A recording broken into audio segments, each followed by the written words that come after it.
Yebo sesiyaqala inkonzo yehora. Njengomthetho njengoba kulotshiwe encwadini. Ngizoqala ngokubingelela kanjalo lapha. Incwadi kaLuka 24:36. Abafundi benkosi bekhuluma ngeindaba zokufa nokuvuka kwenkosi. Inkosi bamangala sebeyibona imiphakathi kwabo yathi ukuthula, nami ngiyabingelela ingilosi enkulu yebandla elingcwele likamoya. Ngibingelele abakhulu nabancane eindaweni zonke lapho bekhona. Ngithi ukuthula akubekini nonke ngegama lenkosi yethu uJesu Kristu.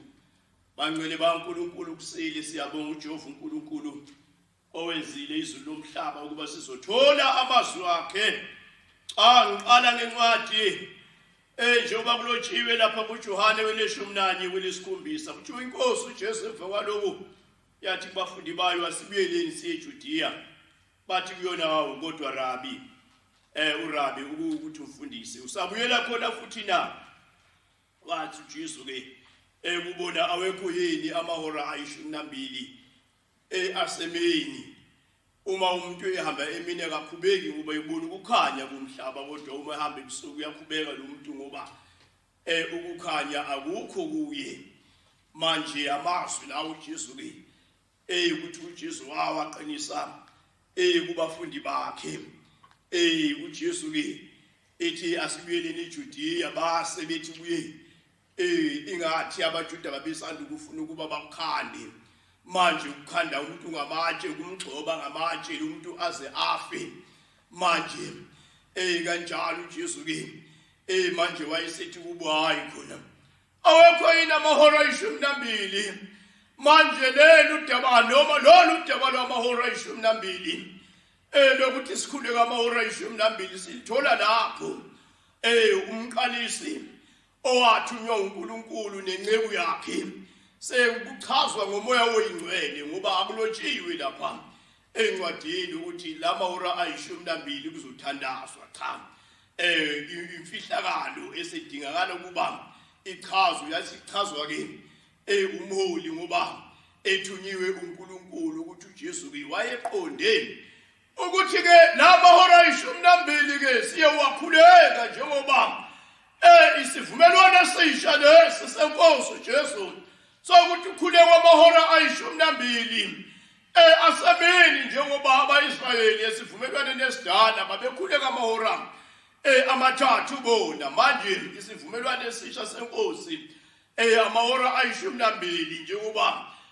siwanikeziweyo lamahora siwanikeziwe kusuka ehoreni lokuqala kanjalo kushuka silithandazayo sivuke ekuseni izwe lithi u5 ekuseni thina ayishumi ngoba amahora ayishumi ukuhla uqalile. Manje sekuyahlukana ubusa manje kanjalo lo obumnyama nobusa sekuyahlukana. Manje sengena ukukhanya sithandaza ekuseni. Manje ke sibuye sizokhuleka futhi ihora lokuqala, manje ilinge lesibili kwelesithathu futhi ekuseni izwe lithi u8 thina ihora lesithathu siyathandaza kuze kufike isikhathi santambama. Manje kusihlwa ehoreni lesine amahora kuthiwa lesine manje kuhlwile sesiyalala sesiyathandaza sicela ibusiso kuJehova uNkulunkulu ayaphelela abaku12. Manje yiwo la uJesu wakhuluma ngawo ukuthi awekho yini amahora ayishumi asemini na? Momthamba mina akakhubeki ngoba kubona ukukhanya komhlaba. Manje akakhubeki ngani ngoba kungoba phela uNkulunkulu ingilosi kaNkulunkulu eyokuba seduze nalomuntu imphephise lo muntu, ngoba ukukhanya kukuye. Amandla kaNkulunkulu aseduze kwakhe ukuba amphephise lo muntu. Akakwazi ukuba anganikeleka kalula noma ngabe kuthiwa izilingo zinjani, angenikeleki kalula. Manje ngoba uyathandaza, siqinisane ukuthandaza bangcwele bakaJehova uNkulunkulu sikhona emakhaya lapho sikhona, njengoba sificwe isikhathi esilukhuni, kodwa ayikho into eyenzeka uNkulunkulu angayazi. uNkulunkulu bekwazi konke lokhu. Manje ngikhumbula umkhosi umkhosi uNxumalo ethi ingilosi enkulu yathi uma qala unyaka njalo kukhona isondo eliginqwayo ezulwini. Manje likhombe unyaka lo ozoqala ukuthi lo nyaka ozoqala kuzoba khona igigaba zawo igigaba zawo esizoba kuona kuba yiloko naloko kodwa imfishalo yakhona ngaliya singeke siyibone thina manje ngoba sisemhlabeni. Ngisho ukuthi ke sifikelwe leso sikhathi sesisibona njengoba sehlele lesi sikhathi manje ukuthi kanti lo nyaka besithi uyaqala nje kanti kuzokwehla ubuzima obunje. Cha noma ngabe sebahlile asikwazi ukusikaphelelwa amandla siqedwe yilobo bunzima. Engathi uNkulunkulu uyahlulwa yilobo bunzima. uNkulunkulu angehlulwe yilobo bunzima ngoba bonke lobu bunzima ayikho into engeyona yakhe. Ayikho into engazange idalwe uNkulunkulu. Yonke into yadalwe uNkulunkulu kuphela thina njengoba siqinisa ngokuthandaza sithi bazalwane bakaNkulunkulu asithandazeni sonke siqinise kuJehova uNkulunkulu. Bani waziyo ukuba uJehova uNkulunkulu angeke anciphise isikhathi salobu bunzima nami. Uma sikwenzile lokho likhona ithemba ikhona inhlansi ezovela manje uJehova azoyibonakalisa kungabuke lobu bunzima esesibona bukhona buhaqe umhlaba wonke. Ingakho eqinisa ngokuthandaza ukuthi abazalwane babakaphela amandla endaweni zonke lapho bekhona emabandleni bayeke ukuthandaza. Chabo ningayeke ukuthandaza. Qinisa lokho semzinkozo ukuthi ingcebo yaqinisa ukuthi asithandaze. Umqalisi waqinisa ukuthi asithandaze. Bazalwane basithandazeni. uJehova uNkulunkulu uyosenzela umusa.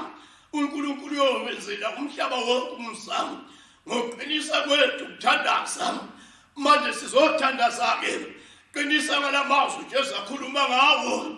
Manje athi uma umuntu hambe mina akakhubeki ngoba ebona ukukhanya komhlaba kodwa umehambe ebusuku uyakhubeka ngoba kungekho ukukhanya kuye.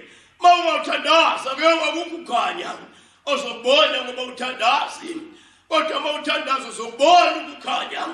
Njengoba sekule ndawo ke sizoqinisa lokho bazalwane bakaNkulunkulu ukuba masimeni emthandazweni siqinise. Manje singathi njengoba singababona abagcotshwa manje emasebetheni bese sithi manje sesithola isikhathi sokubusa nesokuphumula. Chabo siqinisa lokho ukuthi angabi njalo. Singenzi njengabaIsrayeli. AbaIsrayeli abathuma bebona uMoses esayolanda umthetho manje kaJehova uNkulunkulu entabeni basebethi Arona sisamboni lo muntu. Manje sisamboni lo muntu. Manje uJehova uNkulunkulu owasikhipha yeso naseGibhithe basebethi thina sifuna ukuthi usenzele. Manje usenzele. Manje baba baletha zonke izinto igolide amacici zonke izinto baletha. Manje kuyena uhamani uAroni bethi manje mama senzelwe inkonyane manje kanye yegolide sikhuleke kuyo kanti sebeyashayisa kuJehova. Angabikho abanjalo abahlehla babheka emuva. Sikhuluma udabane ukuthi sonke sibheka phambili lapho manje kanjalo uJehova uNkulunkulu ayoqhamuka khona ukuthandaza siyokukwenza namandla uNkulunkulu ayawobonakalisa. Sikhona lapha endaweni sikhona khona emakhaya siqinisa lokhu bathandiweyo bakaJehova uNkulunkulu. Manje kanjalo nyadlula lapha bazalwane bakaNkulunkulu nansi kwathi manje kalokha ewayitini kweloqala manje inkosi uJesu kuthiwa ke yathi washumayela umfanekiso kubo wathi ngabe bekhuleka ngey'khathi zonke bangabe bekhuleka ngey'khathi zonke bangayeki asingayeki ukuthandaza basalwane asingayeki ukuthandaza washumayela uJesu kuba umfanekiso wathi ngabe bekhuleka ngey'khathi zonke bangabuyeki ukuthandaza uyekelani ukuthandaza kulamahora 12 uJesu akhuluma ngawo athi akekho amahora 12 asemini nami uyekelani ukuthandaza manje uJesu mayethi ngabe bekhuleka ngey'khathi zonke bengayeki ukuthandaza ungabikho afunyaniswa esekuyekile ukuthandaza umntwana omncane nomdala manje noma ngabe umkhulu umuntu noma ngesikhundla lapho uNkulunkulu amnikeze sona ekusiphi isikhundla ukuyekelana ukuthandaza uJesu uma eqinisa athi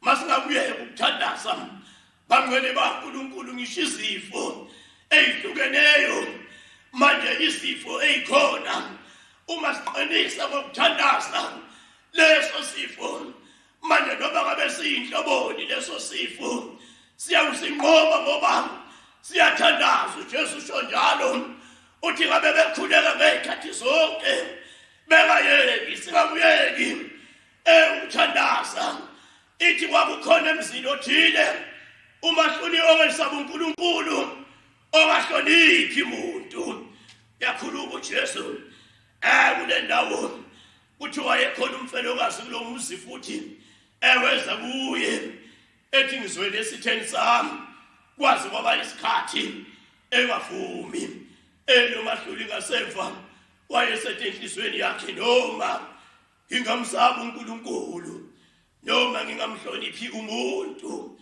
kepha lokho engikhathaza lo mfelokazi ngiyakumzwela funa angiqede ngokuza kwakhe njalo uJesu ke le ncwadi bazalwane baNkulunkulu ukuqinisa ngumuntu ongaphelelwa yisineke nongaphelelwa ithemba lo muntu ongalilahli ithemba lo muntu afanekisa ngayo uJesu umfanakazi kwabe kunomahluli ongalungile lo mahluli ukuthi ongayengamsabi uNkulunkulu engamhloniphi umuntu uyeza lo mfelokazi uza kulo mahluli uthi ngizwele esithini sakhe isikhulu asimnaki ngoba phela sikhulu sona simnaki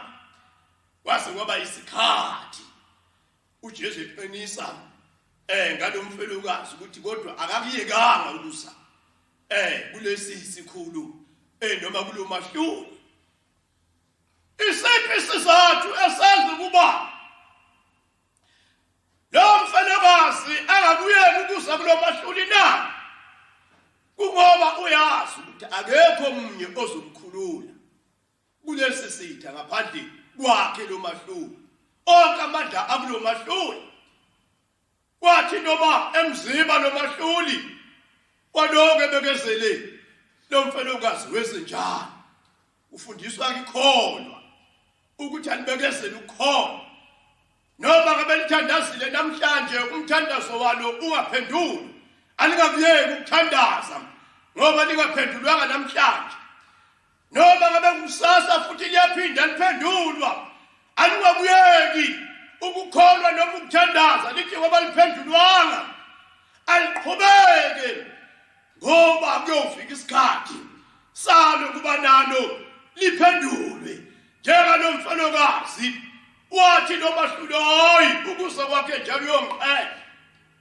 uthi uJesu ke akenizwe okwenziwa ke yilo mahluli ongalungile uNkulunkulu ke akayi kubezwela abakhethiweyo bakhe na ekade bekezela kanye kakade nabo uthi uJesu ngiqinisile ngithi uyokubezwela masinyane balaleli nani nonke bazalwane enilalelayo kungebona abazalwane bebandla eliyingcwele likamoya kunabanye abasilalelayo sishumayela aqinisele ukuthandaza sonke kuJehova umdali wezulu nomhlaba ukuba abe nathi abusisizwe lethu aliphe umnotho wezwe lethu ukhule uJehova uNkulunkulu kuze imisebenzi yakheke abantu bathola ukusebenza buphele ubugebengu buphele nobudlobongela bukhona emhlabeni nohlupho lonke lukhona nokudlwengula kwabantu okukhona kuphele kuqhamuke ngoba sikhuluma nobani sikhuluma naloyo ophethe amandla onke asezulwini nasemhlabeni ngabe bekhuleka ngezikhathi zonke bengayeki nangempela umfelokazi wakhululeka esithene sabe simhlupha uNkulunkulu yowenza kuba nathi sonke sikhululeke uba siqinisa ngokuthandaza uthi umbhalo encwadini kaJakobe wayengumuntu njengathi uElijah wakhuleka kuNkulunkulu uNkulunkulu wabuswa umuntu kanti uNkulunkulu uyabuza umuntu yebo uyabuza uNkulunkulu umuntu nami ngumuntu nawe umuntu uElijah wayengumuntu ngakho-ke bazalwane nawe umuntu musa ukuzenyesa ucabanga ukuthi uNkulunkulu ulalela abanye uNkulunkulu angeke ulalele wena uyawulalela nawe uNkulunkulu qinisa ukuthandaza uElijah wathandaza kuJehova uNkulunkulu wathi awubalingani uNkulunkulu wamlalela sangeline iminyaka emithathu inyanga zaba yisithupha ayizangeline emlalela uNkulunkulu wabuye wancenga kuNkulunkulu futhi uJehova ngoba wamlalela ngempela lenqhamuka izulu emva kwalokho wabuye wancenga kuNkulunkulu wathi ngiyakuncenga kuba maline labuyelana ngoba uNkulunkulu uyamlalela umuntu uyamuzwa umuntu masithandazeni bangcwele baNkulunkulu sisemakhaya siqinise ukuthandaza ngiyabuyela kuleli phuzu elokuthi asingabi njengabaIsrayeli abathi ihambile inceku manje kaJehova uNkulunkulu uMoses manje ihambile ayisabuyi base bezakhela inkonyane base bekhonza bethandaza enkonyaneni bethi inkonyane iNkulunkulu owabakhipha ezweni laseGibhithe manje bakwazi kahle ukuthi akunjalo hayi sikwenzi lokho nathi bazalwane asibambeleleni kuNkulunkulu owabonakala embozabo asibambeleleni uNkulunkulu wathuma umqalisi sibambeleleni uNkulunkulu wathuma ingceku sibambeleleni uNkulunkulu owehlisa nomoya njengoba kuyinyanga ekaMeyi lena inyanga kaMeyi yile nyanga esithokoza sebanokuthokoza ngayo kakhulu ngoba sikhumbula ukukhunjulwa kwethu ukuthi umoya oyingcwele wehle embozamo kukhona leli bandla nje likamoya kungoba ngawo lo nyaka ka-1916 nangayo le nyanga kaMeyi 9 kwehle umoya oyingcwele singalibali bangcwele baNkulunkulu endaweni lapho sikhona ukuba sikhumbule njengoba insizwa zevangeli ziqinisa endaweni zonke ukuba singalibali sikhuluma nawo nathi ukuba kungabikho noyedwa oyolibala kuyaphiwa isipho phambi kwaJehova uNkulunkulu abakhulu nabancane ngoba kuwona ukhisimusi wethu lona uJehova uNkulunkulu esipha umoya oyingcwele manje singena nathi ekukholweni ngalamazwi uJehova uNkulunkulu akabusise bangcwele ebese siyathandaza kuNkulunkulu sihlanganyele ngomthandazo ngegama lenkosi. Nkosi yami sisebusweni bakho Baba wena olungileyo Nkosi yami Jehova Baba weyingcwele Nkosi yami Baba sibonga ngaleli thuba osiphe lona uNkulunkulu Jehova ukuba sizogcina lenkosi eyehora Nkosi yami sibuye sithandaze uNkulunkulu olungileyo Nkosi yami phambi kobuso bakho Jehova. Nkosi usisa Baba ukuthandaza wethu usawale phambi kobuso bakho njengomthandaza kaKhoneliyo okulotshiweyo ukuthi wathandaza Nkosi yami ingilosi yasiyehle esulwini yasomtshela yathi ukukhuleka kwakho nokwabela kwakho kwenyukile kwayisikhumbuzo phambi kaNkulunkulu. Nathi Nkosi yami phambi kwakho Nkosi engcwele ukuthandaza kwethu makwenyuke Baba. Nkosi yami akungabi ekungathi Nkosi yami uNkulunkulu engcwele akwenziwa lutho Jehova, kepha kube kwenziwa utho. Akusakale Nkosi, akusakale amahlulanokuleyo phambi kobuso bakho naphambi kwengilosi singcwele. Cela Nkosi yami Baba ukuba usikhulule ezibophweni ikhona emhlabeni siyibonayo, ikakhulu Nkosi yami njengoba uNkulunkulu Baba Nkosi yami silapha emsinkozo.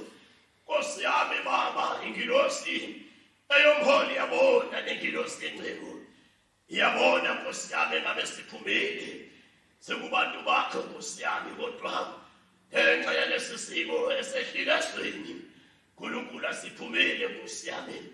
Sicela Baba ingilosi ukuba bayabela endaweni sonke lapho abasalwane Nkosi yami bekhona. uNkulunkulu Baba asikhohliwe ngabo futhi asibashile Nkosi yami. Thinta inhliziyo zabo ukuba masazi ukuba abaqotshiweyo bekhona emsinkozo inhliziyo zabo zikubona besingeke sibashiye uNkulunkulu. Abantu bomholi besingeke sibashiye abantu bengcebo Nkosi yami.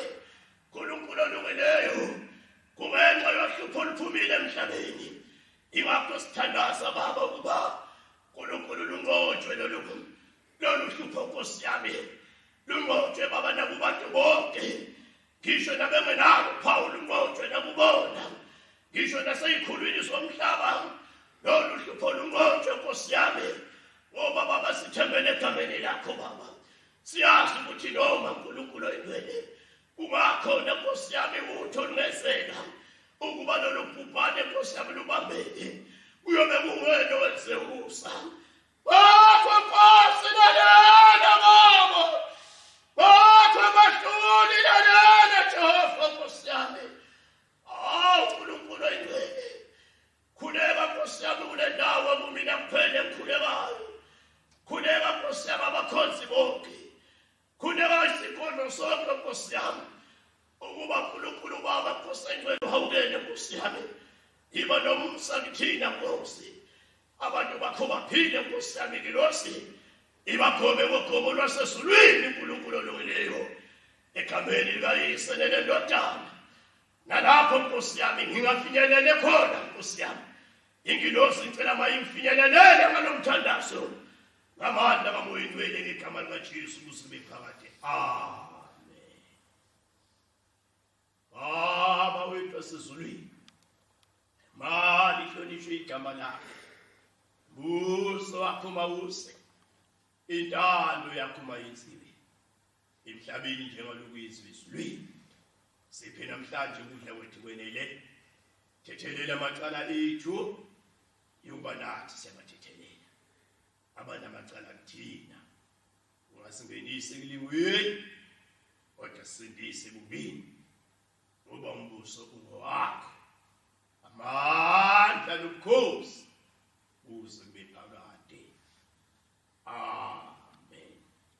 Bonke abantu udumo inhlanhla ube kuye ohlezi esihlalweni sobukhosi nakulo iwudlu eliyinkosi yethu uJesu Msindisi makuze kube phakade. Amen. Yebo siyabonga bangcwele baNkulunkulu, sesikhulekile phambi kwamehlo kaJehova uNkulunkulu ukukhumbusisa njengoba uhulumeni esitshela sanitizer nathi siyasanitizer lapha emzinkonzo ukukhumbusisa abangcwele nani yenzani njalo nigezi izandla ngaso sonke isikhathi niphinde futhi nifake futhi imfonyo njengoba nisibona isifonyo ukuba ke lolu bhubhane luze lunqobeke ngegama lenkosi inkosi ayikhule ngenciphe amen.